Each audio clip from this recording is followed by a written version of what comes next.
The rhythmic, metronomic thump of the windscreen wipers was a maddening counterpoint to the frantic arrhythmia of Alec Thorne's heart.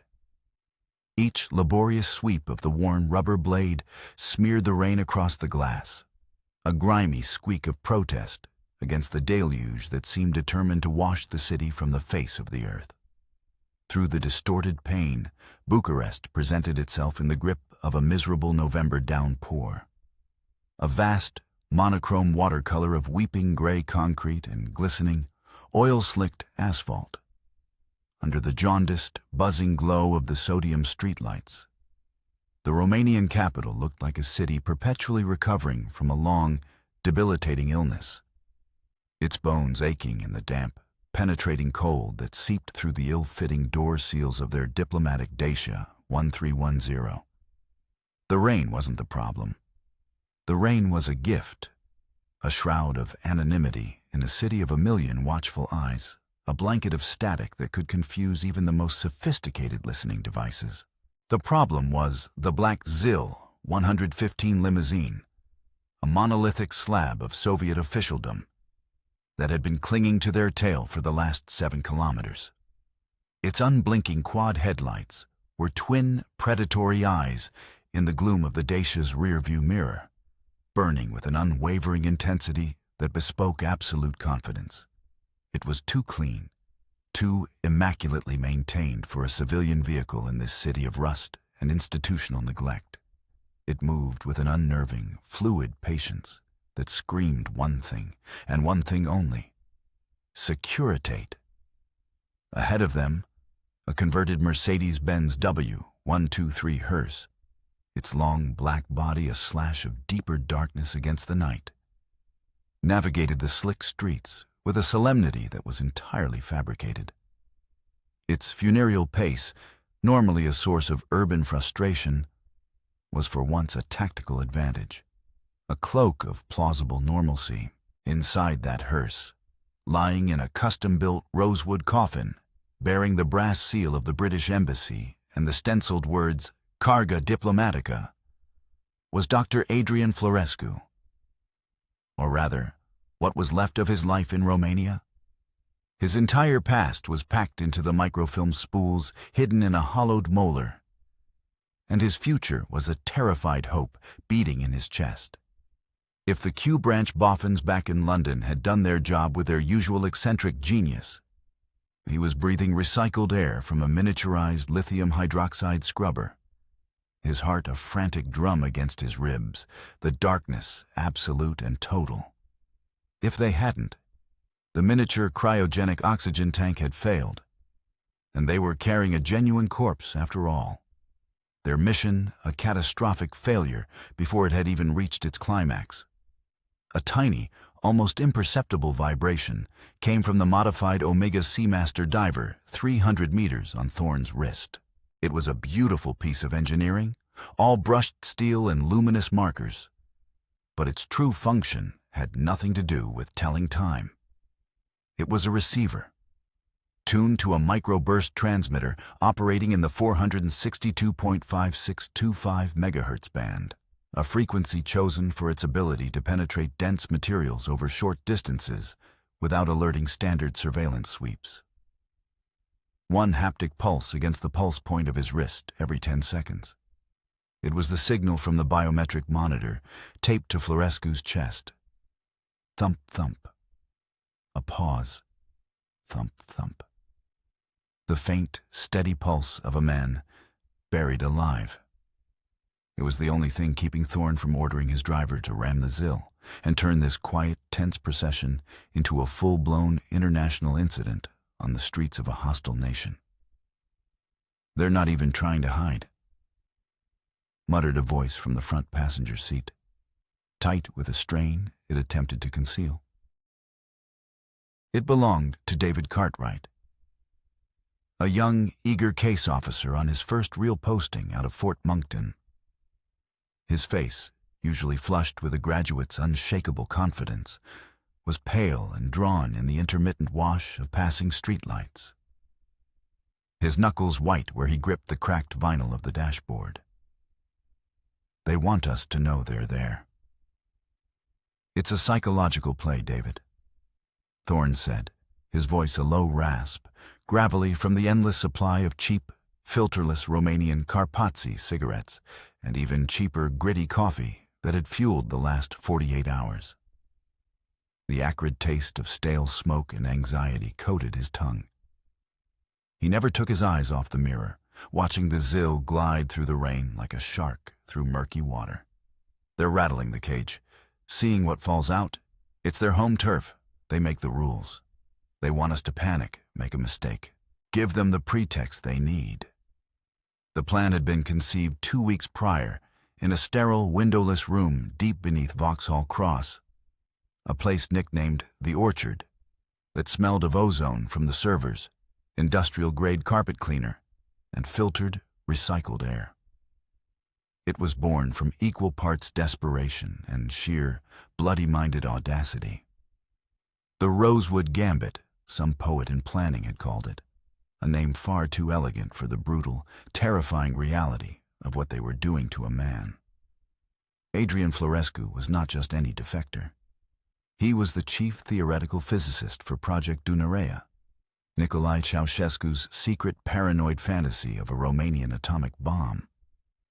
Not a sophisticated weapon, but a dirty, easily produced plutonium device designed to hold the Soviets at bay and give the conductor a seat at the world's most dangerous table. Florescu's mind held the keys to a kingdom of clandestine gas centrifuges hidden in the Carpathian Mountains and heavy water production processes that the West hadn't known existed outside of their worst-case scenarios. When his coded message arrived at the embassy, tucked into the spine of a book on Balkan poetry, it sent a shockwave all the way to London and Langley. He wanted out, and he was bringing the entire program with him. Getting a man of Florescu's profile out of Romania was considered next to impossible. The Securitate, Ceausescu's brutally efficient secret police, were an omnipresent cancer. They had eyes in every apartment block, ears in every cafe.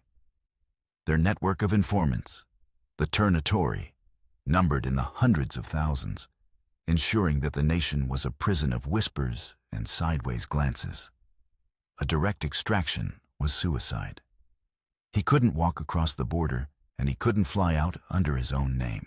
Every airport and checkpoint from the Hungarian border to the Black Sea coast had his photograph and a standing order for his immediate arrest or elimination, should he attempt to leave. The idea came from a dusty file detailing a footnote mission from the 1950s in East Berlin. The Vienna Convention on Diplomatic Relations was the key. Article 27, Section 3. The diplomatic bag shall not be opened or detained. Section 4 extended this courtesy to all official diplomatic packages, provided they bore the visible external marks of their status. A coffin, carrying the remains of a fictitious junior attaché named John Smith, who had tragically succumbed to a heart attack, was, technically, a diplomatic package. It was inviolable, in theory. But theory and the reality of a paranoid dictatorship were two very different things. Colonel Vasile, the head of Section 4 of the Securitate, counter-espionage, was not a man who cared for the niceties of international law. He was a pure product of the party's brutal alchemy, a man forged in the paranoid crucible of the regime, where loyalty was currency and suspicion was air.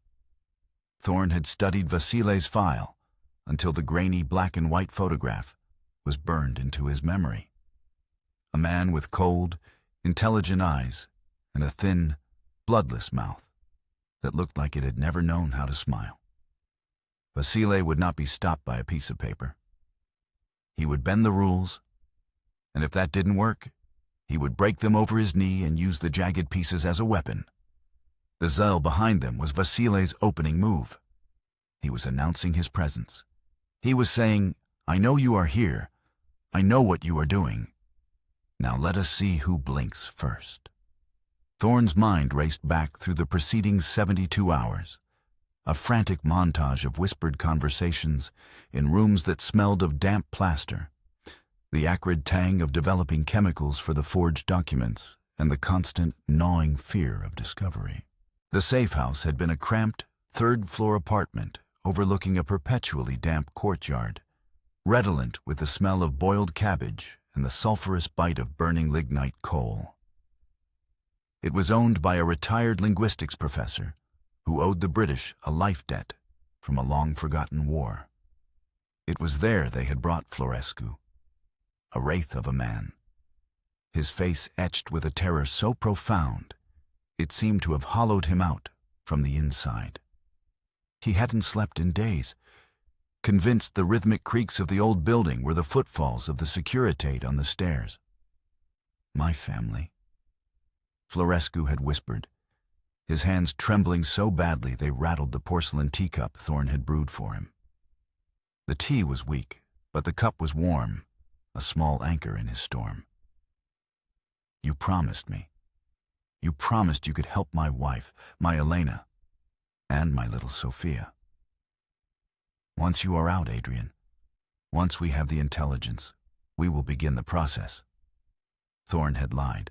It was a partial lie, the kind spies tell themselves to sleep at night. There was a plan, a flimsy, desperate long shot to extract his wife and daughter months later. But the odds were terrifyingly slim. In all likelihood, they would become Vasily's consolation prize. Thorn had seen the pictures Florescu carried in a worn leather wallet. A smiling woman with kind eyes, a little girl with a gap-toothed grin, holding a scruffy-looking dog. He pushed the image from his mind. Sentiment was a liability he could not afford. It was a dead weight that could drown them all. The Coffin was a masterpiece of clandestine engineering, courtesy of Q Branch. From the outside, it was a standard, albeit high-quality, rosewood casket with heavy brass fittings, polished to a mournful gleam. Inside, it was a survival pod. The pleated white silk lining concealed a thin layer of Kevlar and sound-dampening foam. The CO2 scrubber would keep the air breathable for up to 8 hours. A small, silent piezoelectric fan circulated the air, preventing heat buildup from a panicked body. The oxygen tank, no larger than a bottle of vintage claret, was good for 4 hours of active breathing, with another 4 in reserve if the subject remained calm. The most critical component was the communication system. A subvocal laryngophone was taped to Florescu's throat, capable of picking up the faintest whisper, while a tiny bone conduction transducer, planted behind his ear, would allow him to hear Thorn. It was a one-way system for a reason. They couldn't risk any electronic emissions from inside the coffin that the Securitat's sophisticated detection vans might sweep. Florescu's only way of communicating distress was a small, rubber-coated pressure switch he held in his right hand. One squeeze, a single alert would appear on Thorn's watch. 2 squeezes, a medical emergency. 3, and it meant they were compromised. The mission was scrubbed, and Florescu was on his own. "It is a tomb," Florescu had said, his eyes wide as he looked at the open casket in the dim, yellow light of the safe house. His breath hitched. "It is a doorway, Adrian." Thorn had corrected him gently, his voice low and steady. "Think of it as the price of admission to a new life." Sealing him in had been the worst part, the finality of it. The soft, oiled click of the 4 internal locking bolts, which could only be opened from the outside. Thorn had watched the physicist's face, pale and sweating, just before the lid was lowered. He saw the flicker of absolute, primal terror, the fear of being buried alive. Thorn had leaned in close, his voice a low, steady anchor in the man's storm of fear. "I will be with you every second. I will not leave you. You are not alone. Focus on my voice. Breathe slowly. Count your breaths. We will have you out before you know it." Now, driving through the rain-slicked heart of the enemy's city, Thorn wondered if that promise would be enough. The Zil was still there, a shadow that clung to them relentlessly. They were heading for Ottopeni Airport, where a Royal Air Force C-130 Hercules was waiting on the tarmac under the guise of delivering urgent medical supplies to the British Embassy. The flight plan was filed, the diplomatic clearances were stamped. Everything was in order, a perfect house of cards. But Vasile was the wind, and he was starting to blow. "Route change," Thorn said suddenly, his voice sharp and decisive, cutting through the tense silence in the Dacia. David glanced back, his brow furrowed in confusion. "Sir?" "The airport is straight ahead. Another 10 minutes, maybe 15 in this weather." "We're not going to the airport. Not yet. Tell the driver to take the next right. Head for the Heristro Park." "But the flight plan. The RAF have a very narrow window." "Vasile is expecting us to make a panicked dash for the airport." Thorn cut in, his patience thin. "He wants to box us in, force a confrontation on his terms, probably right at the main gate where he has troops waiting. We're going to do the one thing he doesn't expect. We're going to stop." The driver, a stoic ex-SAS man named Riggs, who communicated mostly in grunts and was built like a brick outhouse, didn't question the order.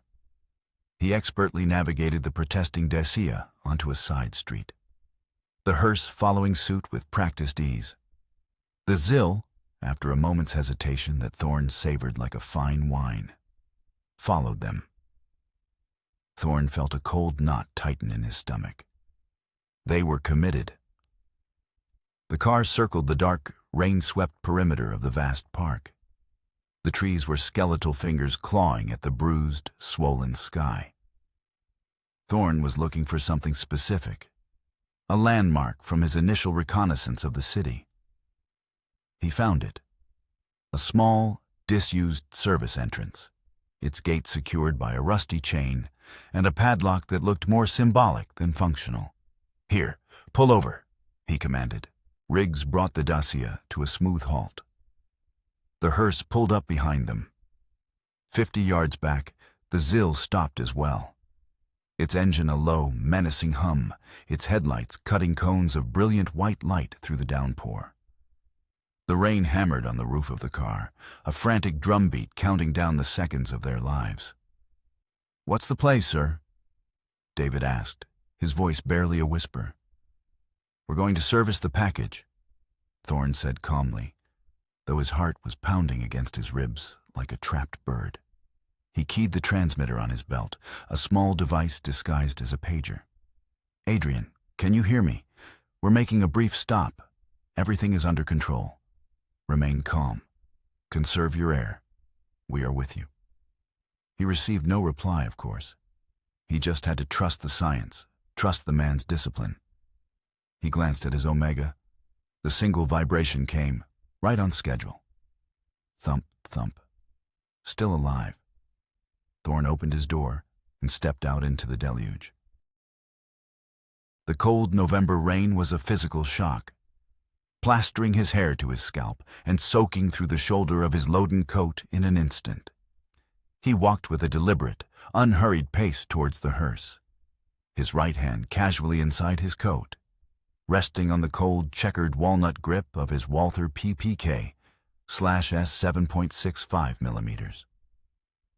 The hearse driver, another MI6 operative named Marcus, rolled down his window. "Problem?" Marcus asked, his face impassive. "Our friends back there are getting a little too familiar. We're going to give them a choice. Pop the back. We're checking the cargo restraints." It was a plausible excuse. A coffin was heavy. A sudden stop could cause it to shift, damaging the precious remains. Marcus nodded and hit a button. The rear door of the hearse unlocked with a soft, electric click. Thorn walked to the back, his shoes splashing in the puddles. He pulled the heavy door open, revealing the polished rosewood casket, strapped down with thick black nylon webbing. The red wax diplomatic seals on the strap buckles were clearly visible, catching the faint light with a dull sheen. He made a show of testing the tension on the straps, pulling at them, his face a mask of professional diligence. All the while, his eyes were on the Zill's reflection in the hearse's wet, black paint.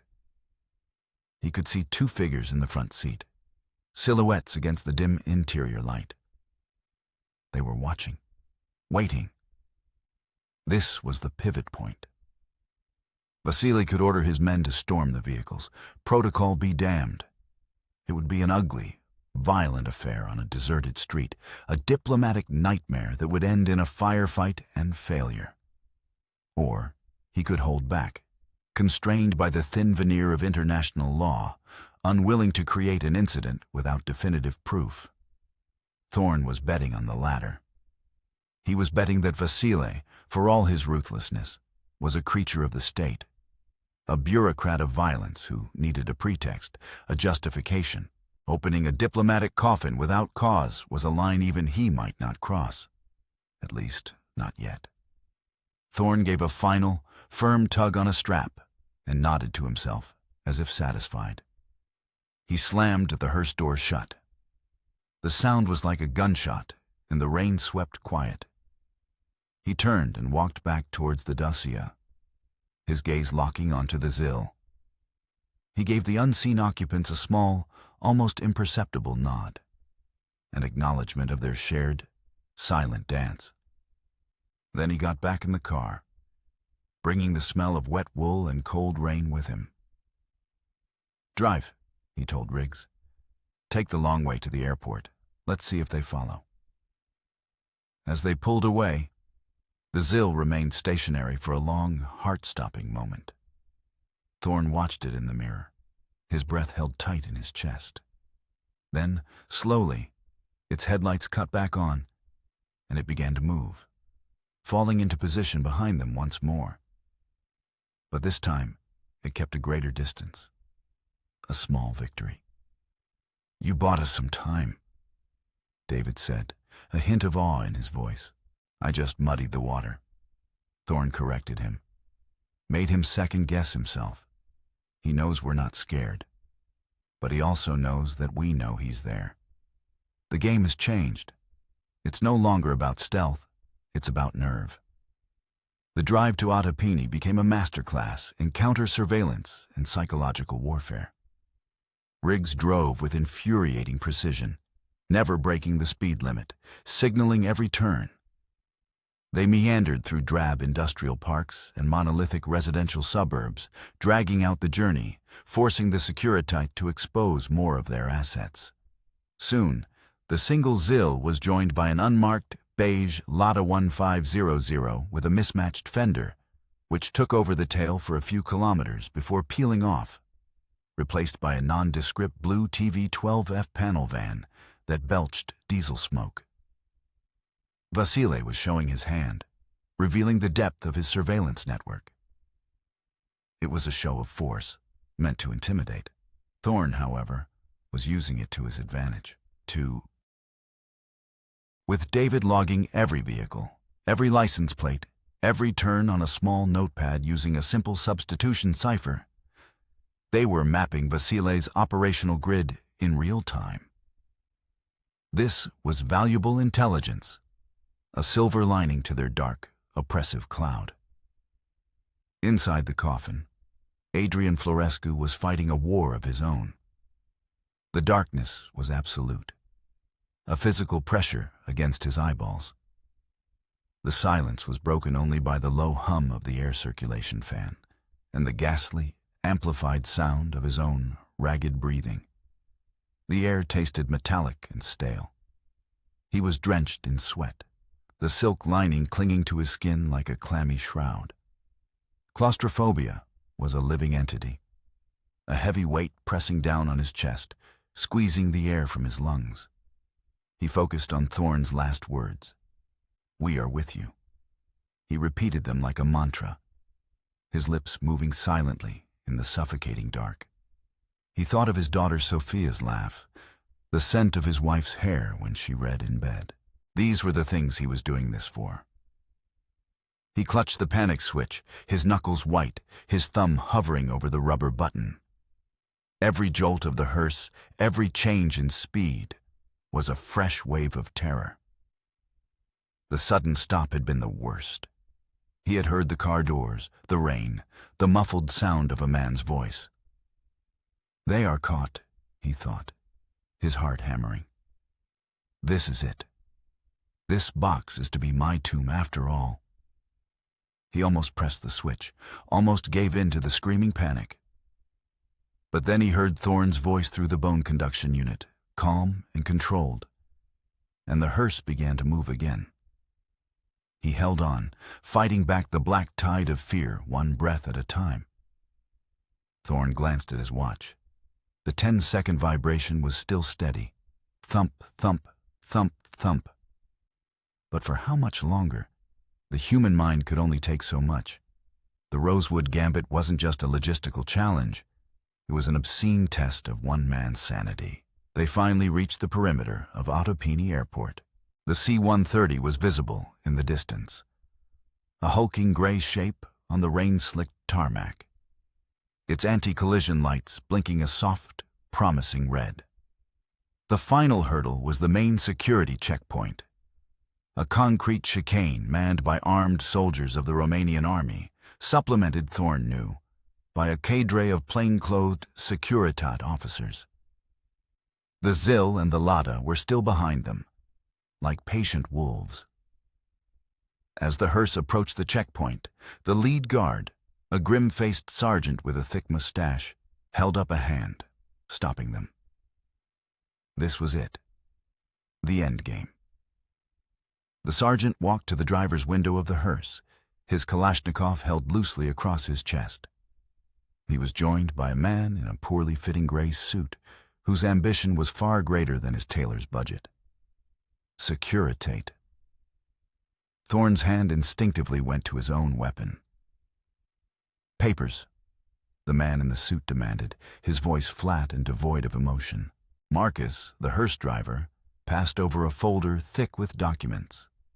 Transport orders, flight manifests, diplomatic clearances, all bearing the requisite stamps and signatures. The most important document was on top. The death certificate for John Smith, First Secretary of Cultural Affairs, British Embassy. Cause of death: myocardial infarction. The certificate was a work of art, forged by the best hands in London, complete with a signature from a real and suitably bribed Bucharest coroner. The suit and tie agent scrutinized the papers, holding a flashlight to them despite the ambient light from the guard post. He was stalling. His eyes flickered from the papers to the hearse, then back to the Dacia behind it. He was looking for a crack, a flaw, any excuse to escalate. Thorne got out of the car, David following his lead. He walked towards the checkpoint, his diplomatic passport already in his hand. He projected an air of weary annoyance, the seasoned diplomat inconvenienced by petty provincial bureaucracy. "Is there a problem, officer?" Thorne asked, his Romanian polished and accent-free. The agent's eyes narrowed. "Routine inspection. We have reports of heightened activity tonight. The only activity here is our embassy repatriating the body of a deceased colleague," Thorne said, his tone turning to ice. "An unfortunate tragedy. We are operating under the full protection of the Vienna Convention, and our flight is scheduled to depart in 30 minutes. I trust you will not cause a diplomatic incident by delaying us further." He was pushing back, calling the bluff. It was a high-stakes poker game on a wet airfield. Just then, the Zil limousine pulled up silently behind them, its engine purring almost inaudibly, and the rear door opened. Colonel Vasile stepped out. He was exactly as Thorne had imagined him from the file photograph, only more imposing in person. He wore a long leather coat, the collar turned up against the rain. which seemed to avoid him out of respect or fear. He moved with the fluid grace of a predator, his cold eyes taking in the entire scene in a single, sweeping glance before they settled on Thorn. He ignored Thorn's proffered passport. "Mr. Thorn," Vasile said, his voice a low, cultured purr that was more menacing than any shout. "A sad day. My condolences on the loss of your colleague." The slight pause before the word colleague was deliberate, a surgeon's scalpel sliding between the ribs. "Colonel Vasile," Thorn replied, his face a neutral mask. "Kind of you to say. Now, if you'll instruct your man to let us pass, we can be on our way." Vasile smiled, a chilling, humorless expression. "Patience, Mr. Thorn. In Romania, we have a deep respect for the dead. We like to ensure they are given the proper send-off. The paperwork must be perfect, you understand." He took the folder from his subordinate and began to leaf through the documents himself, with painstaking slowness. He was running out the clock. The C-130 had a narrow departure window with air traffic control. If they missed it, they would be trapped. The Coffin's life support would become a very real ticking clock. "The death certificate," Vasile said, tapping the paper. "Signed by Dr. Albescu. I know him. A good man. A patriot. I should like to call him, to personally verify the details. It is a matter of professional courtesy." Thorn's blood ran cold. The coroner had been paid handsomely, but under the direct pressure of Colonel Vasile, he would fold like a cheap suit. The entire deception would unravel right here. "That will not be necessary, Colonel," Thorn said, his voice dangerously low. "Your actions constitute a flagrant violation of diplomatic protocol. I am ordering my driver to proceed. If your men attempt to stop us, my government will consider it a hostile act." Vasile's smile widened. "Brave words. But you seem to misunderstand the situation. You are on Romanian soil, my soil, and I have a simple request. I wish to pay my respects to your fallen countrymen. Open the coffin." The demand hung in the air, a naked challenge. The soldiers at the gate tensed, their knuckles white on their weapons. David took a half-step back, his hand reaching inside his jacket. Thorn gave a slight shake of his head, a minute gesture telling him to stand down. Violence was Vasile's game. They couldn't win it here. Thorn's mind was a whirlwind. He had one card left to play, a desperate, scorched earth gambit prepared for just this eventuality. He met Vasile's gaze, his own eyes as hard as flint. "You cannot ask that, Colonel. The casket is sealed under diplomatic immunity. Immunity is a privilege, not a shield for smuggling state assets." Vasile countered, his voice dropping the pretense of civility. "I have reason to believe this casket contains not a British diplomat, but a Romanian traitor, Dr. Adrian Florescu, a man who has stolen state secrets of the highest level." The name landed like a hammer blow. The game was up. Vasile knew. He didn't just suspect, he knew. Someone had talked. The network, the professor, something had broken. Thorn felt a strange, preternatural sense of calm settle over him, the clarity that comes when all other options have been exhausted. He looked past Vasile, at the runway, at the waiting plane. He looked at the faces of the soldiers, at the muzzle of the nearest rifle. And then he looked back at Vasile. "You are mistaken, Colonel," Thorn said. "But let us entertain your fantasy for a moment. If you are so certain, then the contents of this coffin must be of immense value to you." Vasile nodded slowly. "Immeasurable." "Then you must also know Thorn continued, his voice barely audible above the rain, that my government takes the protection of its interests just as seriously. This entire operation, including the flight of that RAF transport, is being monitored in real time. If we do not pass through this gate, unharmed, within the next 5 minutes, a certain file will be delivered to the Associated Press Bureau in Vienna. Vasilei's eyes flickered. What file? We call it the Ceausescu Ledger. It contains the complete, verified account numbers and transaction histories for every secret Swiss bank account held by your president and his family. Union Bank of Switzerland, account name Angelica, for a start. Billions of dollars, siphoned from the Romanian people. Imagine the headlines. Imagine the unrest when your starving citizens learn that their conductor is one of the richest men in the world. He builds palaces while they queue for bread. I wonder how long his grip on power would last then. It was a colossal bluff.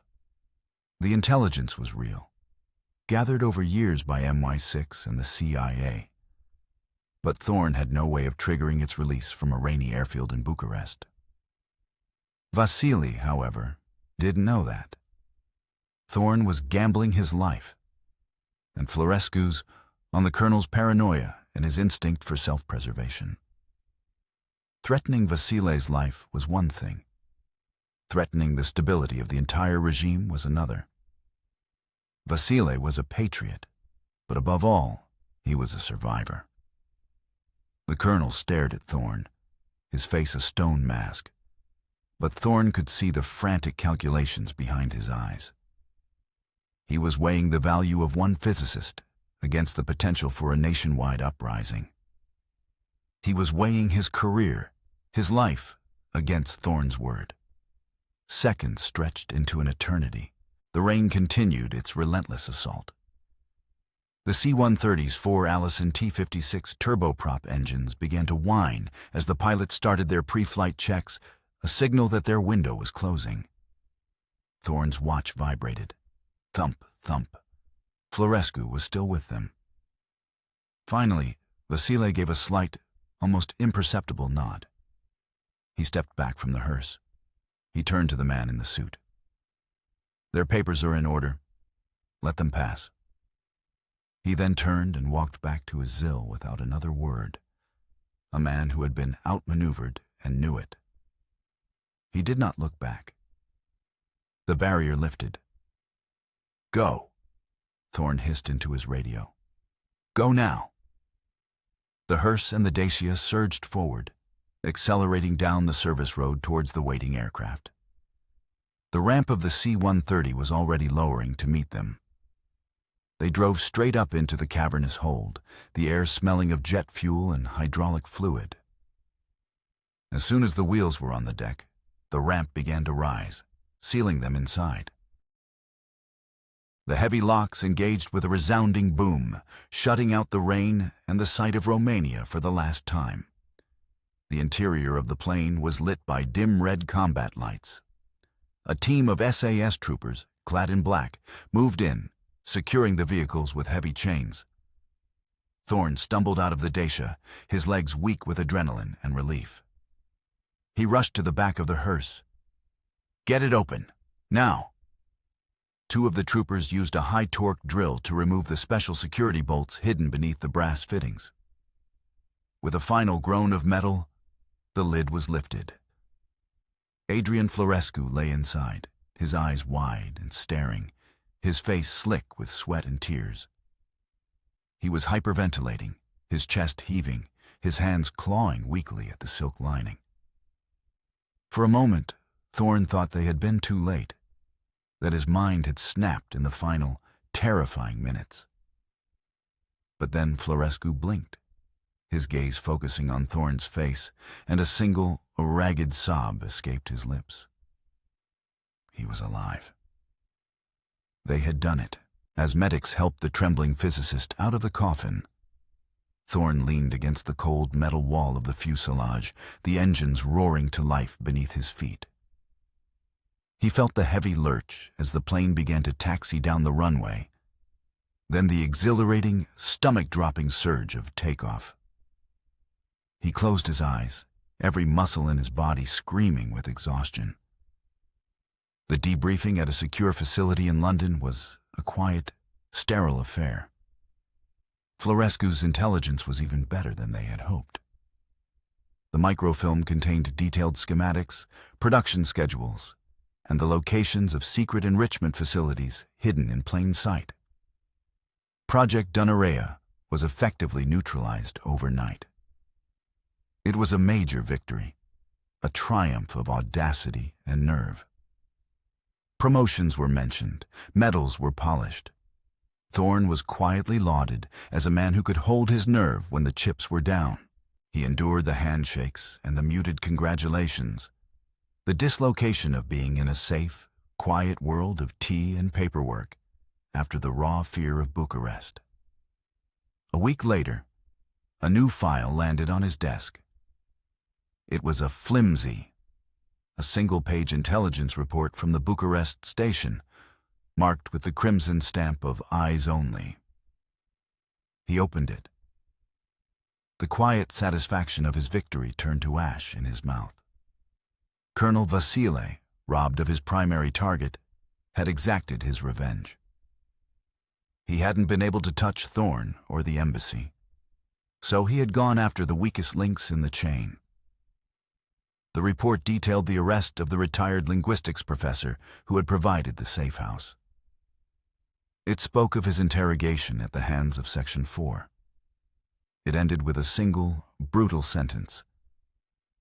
Subject expired during questioning. Body not recovered. But that wasn't all. A second paragraph detailed the fate of Florescu's family. His wife, Elena, and his daughter, Sofia, had been taken from their apartment the morning after the extraction. They were declared enemies of the state. They had been sent to a re-education camp near the Danube Black Sea Canal, specifically Poarta Alba, a notorious labor sub-camp known as the White Gate to Hell. It was a death sentence of hard labor and starvation from which no one ever returned. Thorne stared at the report, the typed words blurring. He saw the photograph of Florescu's daughter, her gap-toothed grin. He heard his own voice, a confident, practiced lie in a dusty Bucharest apartment. Once you are out, we will begin the process. He had won the game, but Vasily had made sure he understood the cost. The Rosewood Gambit had succeeded, but the ghosts it created would walk with him forever. He picked up the cold, heavy file. It was the price of admission, he thought grimly, to a world where victory and defeat often looked exactly the same. And in the silent, sanitized offices of MI6, far from the rain and the fear, Alec Thorne felt the walls of his own office begin to press inward, the air growing thin and stale, the suffocating darkness of the coffin closing in around him.